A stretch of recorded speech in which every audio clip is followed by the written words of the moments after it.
प्रभो नमः शिवाय महारुद्राय हर हर महादेव शिव शंभो धवलेश्वराय वालालिंगाय नमः।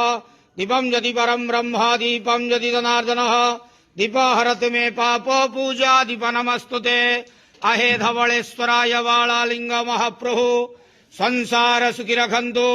आज पवित्र बकुल लगी अमावास्या शुभ शुक्रवार रे समस्त श्रद्धालु भक्त मानक आशीर्वाद करंतु, मनस्कामना पूर्ण करंतु, कर्म क्षेत्रोन्नति करंतु, ग्रहरिष्ट खंडन करंतु, जगतर मंगल करंतु, विश्वर कल्याण करंतु, आपणकर नाम प्रकाश करंतु, सेवकर डाक श्रवण करंतु, समस्त गुआवसा भक्त मानकर मनस्कामना पूर्ण करंतु।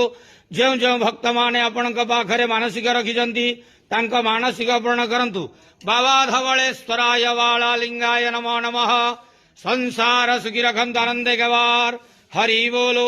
आज पवित्र बकुल लगी अमावास्या शुभ शुक्रवार रे समस्त श्रद्धालु भक्त मानक आशीर्वाद करंतु आनंदे गवार हरि बोलो। बाबा धवलेश्वराय वालालिंगाय नमो नमः।